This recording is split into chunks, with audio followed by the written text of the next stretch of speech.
Assalamualaikum warahmatullahi wabarakatuh. Ketemu lagi dengan saya, Wahyu Hadiana. Video kali ini kita masih membahas tentang web SNPMB tahun 2024, di mana pembahasannya tentang SNBP, Seleksi Nasional Berbasis Prestasi Masuk Perguruan Tinggi Negeri, atau singkatnya, simpelnya adalah seleksi masuk perguruan tinggi lewat jalur rapot. Baik, tidak berlama-lama, kita akan buka webnya, yaitu SNPMB. Inilah webnya, tampilan baru. Wow, bagus tampilannya seperti ini ya. Ini tampilannya, dan kalau pengen kalian lihat, silahkan kalian yang klik sebelah sini, akan muncul tampilan SNBP UTBK. Jadi SNPMB ini hanya dua jalur. SNBP jalur rapot, UTBK jalur tes tulis. Baik, kita akan masih dibahas di informasi umum SNBP. Dua video sebelumnya bahas tentang tujuan, ketentuan umum, persyaratan sekolah, video pertama. Yang kedua, persyaratan siswa eligible, ketentuan pemeringkatan, pengisian data PDSS, pendaftaran, dan portofolio. Nah, sekarang ini video yang ketiga. Yang ketiga kita akan bahas, mudah-mudahan selesai, itu ada 5. Ada pilihan program studi, prinsip tahapan seleksi, penerimaan perguruan tinggi negeri, sanksi, dan peserta pelamar KIP kuliah. Baik, langsung saja, biar kalau kalian pengen melihat, pengen tahu tentang yang ini, persyaratan siswa, PDSS, pendaftaran, portofolio, silakan kalian lihat di video sebelumnya, karena saya bahas itu semua. Oke, kita lanjut di pemilihan program studi di SNBP tahun 2024.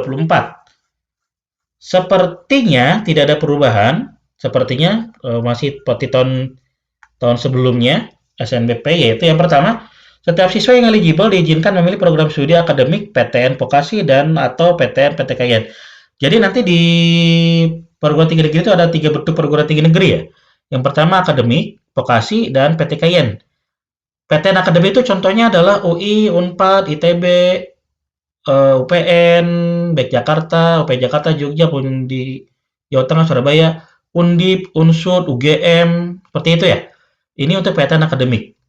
Kalau PTN vokasi itu contohnya adalah Politeknik Negeri Jakarta, PNY, Politeknik Negeri Bandung, Polban, Politeknik Manufaktur Bandung, Polman, Politeknik Negeri Indramayu, Polindra, Politeknik Negeri Semarang, Polines, Politeknik Negeri Subang, Polsub, ya Politeknik ini yang vokasi yang saya tahu.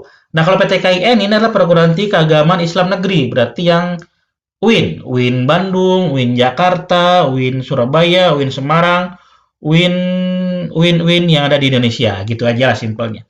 Nah, kalau kalian pengen tahu jumlah UIN dan jumlah vokasi, jumlah akademik, itu saya kalau tidak salah di video sebelumnya sudah saya bahas, silakan kalian lihat saja di video sebelumnya. Ada berapa sih jumlah PTN akademik, ada berapa sih jumlah PTN vokasi, ada berapa sih jumlah PTKIN di Indonesia. Bahkan saya juga bahas tentang Poltekkes, itu ada berapa juga ya. Itu ya, silakan kalian cek di video sebelumnya. Yang nomor 2 yaitu setiap siswa dapat memilih 2 program studi dari 1 atau 2 PTN. Nah, ini berarti hanya boleh 2 program studi. Awal 5 tahun yang lalu, 7 tahun yang lalu 4 program studi. Setelah itu 3 program studi, dan sekarang hanya boleh memilih 2 saja dari 1 PTN atau 2 PTN syaratnya. Nah, yang ketiga, jika dia memilih 2 program studi, maka salah satu program studi harus berada di PTN pada provinsi yang sama dengan SMA, SMK, MA asalnya. Saya kasih contoh, kebetulan saya ada di Provinsi Jawa Barat. Nah, jadi nanti kalau siswa saya mau memilih jurusan pilihan satunya itu adalah kedokteran Undip, berarti pilihan 2-nya kan Undip kan di Semarang nih. Undip kan Semarang. Berarti pilihan 2-nya tidak boleh luar Jawa Barat. Harus harus di dalam Jawa Barat. Saya ulangi ya. Jika memilih 2 program studi, maka salah satu prodinya harus berada di PTN yang pada provinsi yang sama dengan SMA, SMK, dan MA. Contoh, kalau dia memilih kedokteran Undip yang ada di Semarang, Jawa Tengah, pilihan pertama, pilihan keduanya itu wajib yang ada di Jawa Barat. Nah, yang di Jawa Barat itu ada 11 PTN negeri yang ada di SNBP. Nah, ini saya jelaskan di video yang lain, video setelah ini ya. Itu ada 11 perguruan tinggi negeri yang masuk di SNBP. Nah, jadi bagaimana kalau pemilihan gini, Pak, saya milih pilihan satunya adalah kedokteran Unpad. Pilihan keduanya boleh Jawa Barat juga. Contoh ngambil kedokteran IPB, boleh, nggak apa-apa. Pak, kalau pilihan 2-nya ngambil kedokteran UGM, ya boleh juga nggak jadi masalah. Pilihan keduanya boleh ngambil kedokteran unsur, nggak apa-apa silakan. Karena pilihan pertamanya dia di Jawa Barat. Apalagi lebih baik lagi jika pilihan pertamanya kedokteran Unpad, pilihan keduanya kedokteran gigi Unpad, itu lebih bagus. Karena dua program studi ada di satu PTN. Oke, penjelasannya nanti ada lagi ya, beda lagi. Jadi gitu ya. Jadi saya ulangi. Kalau pilihan pertamanya itu adalah contoh pilihan satunya itu pendidikan kimia UNJ Jakarta. Jadi pilihan keduanya wajib Jawa Barat. Pilihan keduanya. Tapi kalau pilihan pertamanya pendidikan matematika UPI, pilihan keduanya boleh pendidikan matematika di UNY Yogyakarta ataupun pendidikan matematika di UNJ ataupun pendidikan matematika di Unsil ataupun di Unsika itu boleh. Yang lebih baik lagi atau lebih bagusnya adalah memilih pendidikan matematika pilihan pertama pendidikan matematika UPI, pilihan keduanya matematika murni di UPI atau ada jurusan di UPI itu lebih bagus. Karena berarti pemikiran UPI menurut saya, oh anak ini pengen di UPI, minimal ada ada pengecualian. Mudah-mudahan seperti itu ya. Pemikiran simpel aja sih. Oke, nomor 4. Apabila memilih satu program studi, dapat memilih PTN yang berada di provinsi manapun. Nah, ini. Jadi kalau ternyata kita yakin nih, pengen kedokteran Undip, udah apalah, Undip aja lah, nggak kemana-mana. Ya satu berarti, tidak boleh memilih yang lain. Kalau pengen satu, tidak bisa memilih Undip UGM, tidak bisa memilih kedokteran UGM atau tidak bisa memilih kedokteran Unsud. Udah satu aja Pak, nggak apa-apa lah. Mudah-mudahan diterima. Untung-untungan. Mangga itu namanya pilihan. Tidak bisa menyalahkan itu hak kalian. Terserah saja kalau seperti itu. Oke? Yang kelima, daftar program studi dan daya tampung SNMP dapat dilihat pada submenu PTN SNMP. Nah ini satu minggu yang lalu ini masih dibuka sebelum ada ini tentang daftar perguruan tinggi dan daya tampungnya dan ternyata sekarang sudah ditutup. Biasanya akan dibuka kembali di H-7 pendaftaran pemilihan jurusan. Kalau sekarang pemilihan jurusan kalau tidak salah tanggal 14 Februari 2024, berarti tanggal 1 Februari sudah dibuka untuk daya tampung dan program studi. Nanti ini adalah untuk berbicara peluang. Berbicara peluang dan karena pemilihan jurusan ini harus benar-benar tepat, jadi kita harus berbicara peluang dan kesempatan. Jangan berbicara untung-untungan kalau pengen masuk lewat jalur SNBP. Oke, nanti yang lain ya. Oke, ini adalah pemilihan program studi. Kalau kalian tidak mengerti, silakan kalian bisa komen di bawah, komen-komen di komentar ya. Nanti saya bahas. Kita lanjut, prinsip dan tahapan seleksi. Setelah program studi selesai, kalian yakin dengan pilihan kalian, finalisasi. Setelah finalisasi, akan mendapatkan kartu peserta SNBP. Setelah itu menunggu pengumuman tanggal 26 Maret 2024. Nah, ini prinsip dan tahapan seleksi. Seleksi pada jalur SNBP dilakukan berdasarkan prinsip sebagai berikut. Yang pertama, mendapatkan calon mahasiswa yang berkualitas secara akademik dan menggunakan nilai raport dan prestasi lainnya. Yang kedua, memperhitungkan rekam jejak kinerja sekolah. Yang ketiga, memperhitungkan lintas jurusan. Yang keempat, menggunakan kriteria seleksi nasional dan kriteria yang ditetapkan oleh masing-masing PTN secara adil, akuntabel, dan transparan. Nah ini kalau tidak salah berarti ini. Memperhitungkan rekam jejak kinerja sekolah. Saya tidak tahu maksudnya apa, tapi dalam pemikiran saya mungkin adalah memperhitungkan rekam jejak, mungkin masing-masing kampus ataupun masing-masing universitas PTN negeri itu mempunyai daftar list peringkat mana aja sekolah di masing-masing kabupaten maupun secara nasional. Itu yang pertama. Yang kedua, mungkin juga ini adalah rekam jejak mungkin juga dilihat dari siswa yang diterima di tahun sebelumnya dari sekolah tersebut, apakah memang kemajuannya bagus dalam satu tahun kuliah itu atau tidak. Karena ini menentukan. Kenapa menentukan? Kalau siswa diterima lewat jalur raport dan ternyata dia diterima, berarti pemikiran kita adalah anak ini pintar. Karena apa? Karena nilainya bagus, diterima di perguruan tinggi negeri. Dia kuliah dalam satu tahun itu, apakah dia kuliahnya bagus atau tidak, tergantung kemampuan dia. Kalau melihat rekam jejak rapotnya bagus, otomatis pemikiran simpel kita, anak ini pintar dan pasti kuliahnya pun bagus, kuliah pun bisa mengikuti perkuliahan yang ada dalam 1 tahun. Tapi kalau ternyata dalam 1 tahun itu dia kuliahnya ancur-ancuran, tidak memenuhi persyaratan yang diinginkan oleh kampus tersebut, nah nanti ada pertanyaan dari kampus, ini benar nggak nilainya nih yang dari sekolah tadi? Kok anaknya diterima malah ancur-ancuran di kita gitu. Akhirnya rekam inilah mungkin menurut saya yang akan dijadikan patokan untuk kampus menerima dari sekolah yang sama dengan anak yang kemarin. Itu rekam jejak mungkin ya seperti itu ya. Mudah-mudahan betul. Kalau salah pun ya jangan salahin lah. Itu ya. Yang tadi seleksi dilakukan dengan tahapan sebagai berikut. Siswa pendaftar diseleksi berdasarkan urutan pilihan program studi pertama. Jika siswa tidak lulus seleksi dan pada program pertama, maka akan disertakan pada seleksi pilihan kedua. Nah, ini yang ini nih yang apa yang tadi ada, kalau kita pilihan pertamanya Undip dan pilihan keduanya Unpad. Nah, ini kadangkala beberapa kampus, beberapa PTN bergengsi, kampus-kampus yang memang top 5 university, kan ada listnya ya. Ada data peringkat kampus 10 besar, 5 besar, top 5, top 10, top 10, top 50, top 20 gitu ada kan. Nah, kadang-kala kalau kita memilih satu pilihan pertamanya Undip, pilihan keduanya Unpad atau dibalik, pilihan pertamanya Unpad, pilihan keduanya Undip. Itu kadang-kala pilihan yang keduanya ini bukan tidak mau ya berarti. Tidak mau menyeleksi. Ngapain masa Unpad dijadikan pilihan kedua? Kan gitu bahasanya. Apalagi kalau pilihan pertama UI, pilihan keduanya UGM. Ya UGM nggak mau lah jadikan pilihan kedua. Ya pengen UGM pengen pilihan pertama. Yang saya tahu seperti itu.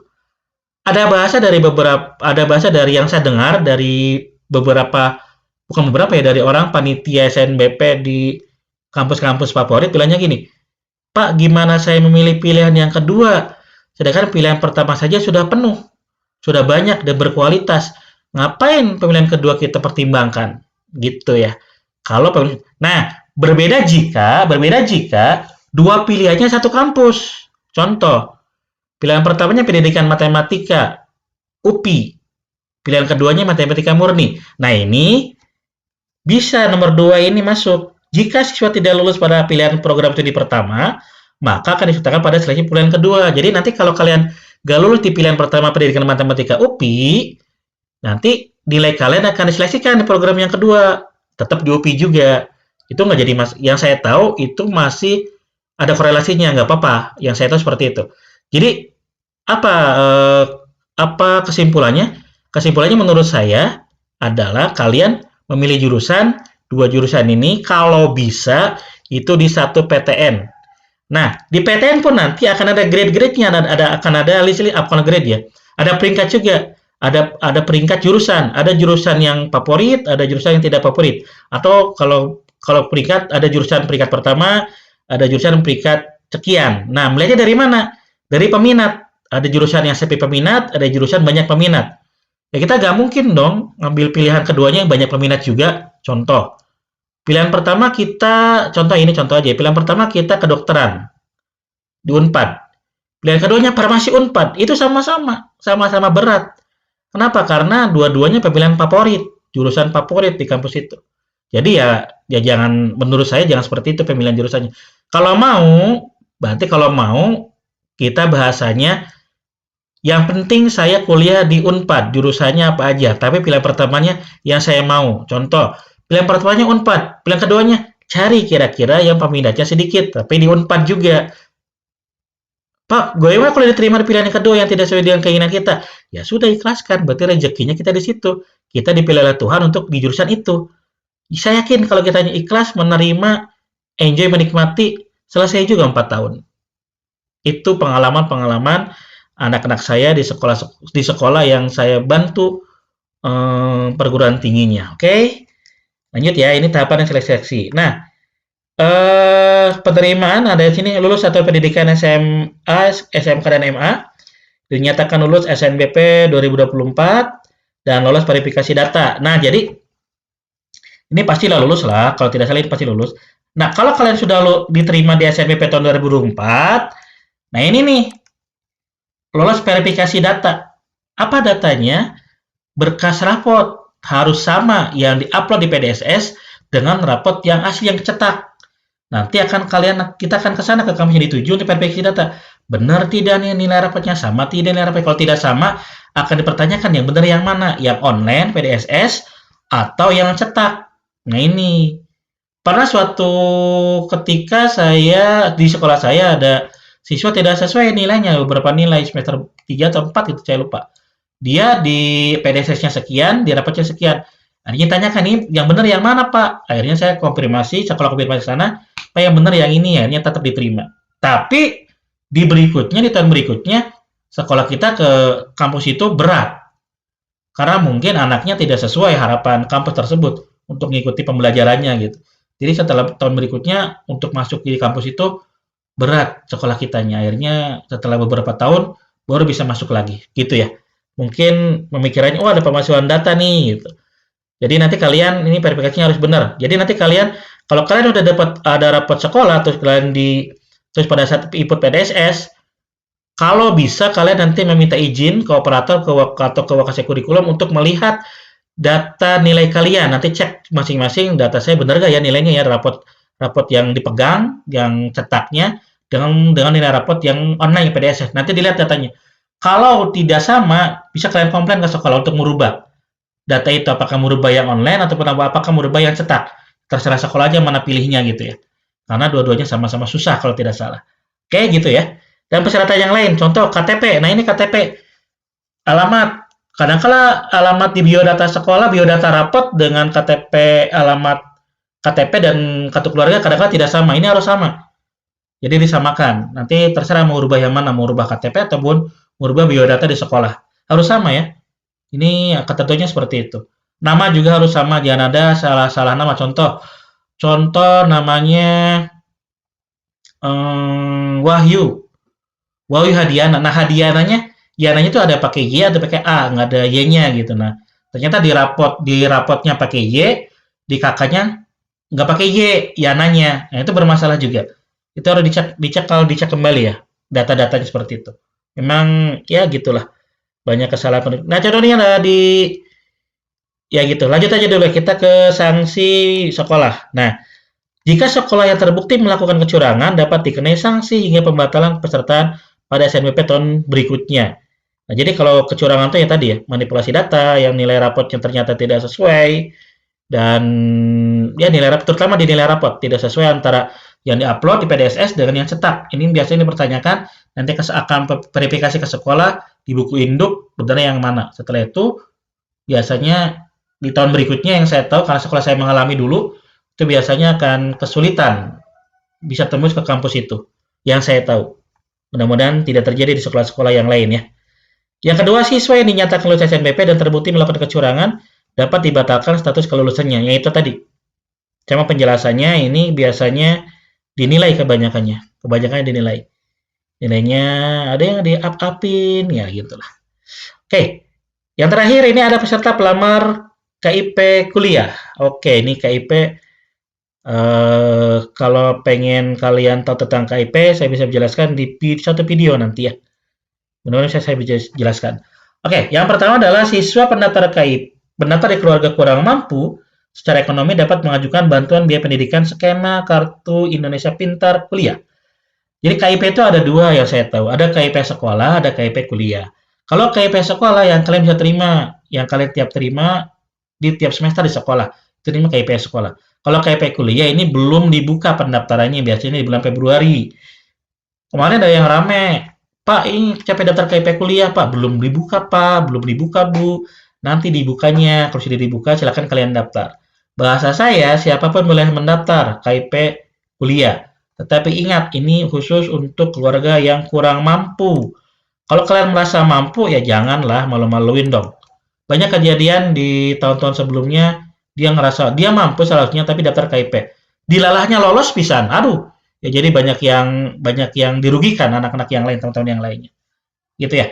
Calon peserta yang mengajukan bantuan biaya pendidikan skema KIP kuliah terlebih dahulu harus mempelajari prosedur pendaftaran KIP kuliah. Nah, ini prosedurnya jadi yang saya tahu nih, untuk KIP kuliah tuh ada dibagi 3.